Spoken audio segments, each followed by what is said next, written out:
Assalamualaikum warahmatullahi wabarakatuh. Baiklah, pada kali ini saya akan menjelaskan materi tentang pertarungan aliran filsafat antara idealisme dan materialisme. Idealisme.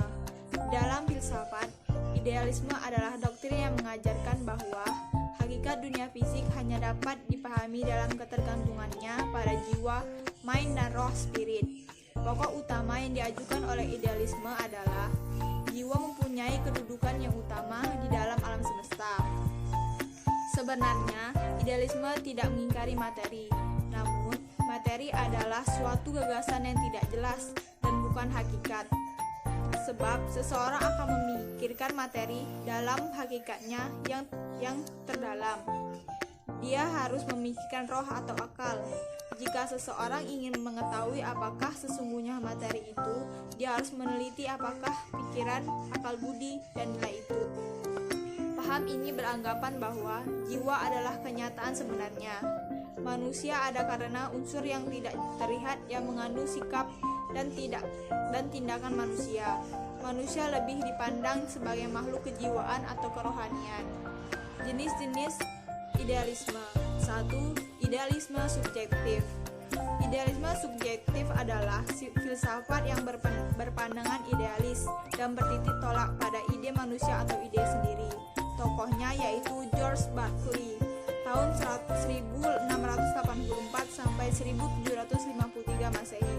Yang kedua yaitu idealisme objektif. Idealisme objektif adalah idealisme yang bertitik pada ide di luar ide manusia. Filsuf idealis yang pertama kali adalah Plato. Yang ketiga yaitu idealisme personal atau personalisme. Idealisme personal yaitu nilai-nilai perjuangannya untuk menyempurnakan dirinya. Tokoh-tokoh idealisme: Johann Gottlieb Fichte tahun 1762 sampai 1814 Masehi. Johann Gottlieb Fichte adalah filsuf Jerman. Filsafat menurut Fichte haruslah diedukasi dari satu prinsip. Yang kedua itu Hegel tahun 1798 sampai 1857 Masehi. Tema filsafat Hegel adalah ide mutlak. Oleh karena itu, semua pemikirannya tidak terlepas dari ide mutlak. Materialisme. Materialisme adalah asal atau hakikat dari segala sesuatu, di mana hakikat dari segala sesuatu itu ialah materi. Karena itu, materialisme mempersoalkan metafisika, namun metafisikanya adalah metafisika materialisme. Materialisme merupakan istilah dalam filsafat ontologi yang menekankan keunggulan faktor-faktor material atau spiritual dalam metafisika, teori nilai, fisiologi, epistemologi, atau penjelasan historis. Tokoh-tokoh pemikir materialisme adalah 1.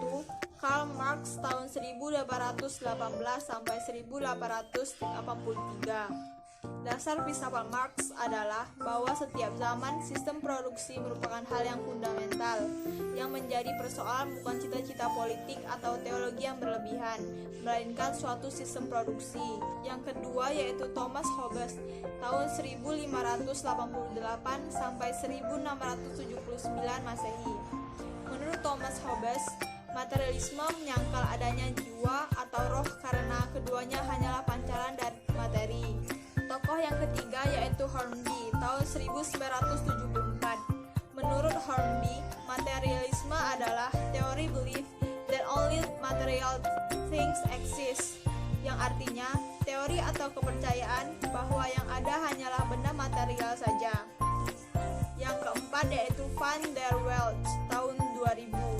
Van der Waals mengatakan bahwa materialisme dengan menyatakan bahwa materialisme ini terdiri atas suatu aglomerasi atom-atom yang dikuasai oleh hukum-hukum fisika kimiawi. Macam-macam materialisme. 1. Materialisme rasionalistik menyatakan bahwa seluruh realitas dapat dimengerti seluruhnya berdasarkan ukuran dan bilangan atau jumlah. Yang kedua yaitu materialisme mitis atau biologis yang menyatakan bahwa peristiwa-peristiwa material terdapat misteri yang mengungguli manusia. Yang ketiga yaitu materialisme parsial yang menyatakan bahwa pada sesuatu yang material tidak terdapat karakteristik khusus unsur imaterial atau formal. Yang keempat, materialisme antropologis yang menyatakan bahwa jiwa itu tidak ada karena dinamakan jiwa pada dasarnya hanyalah materi atau perubahan-perubahan fisika kimiawi materi. Yang kelima yaitu materialisme dialektik, menyatakan bahwa realitas seluruhnya terdiri dari materi.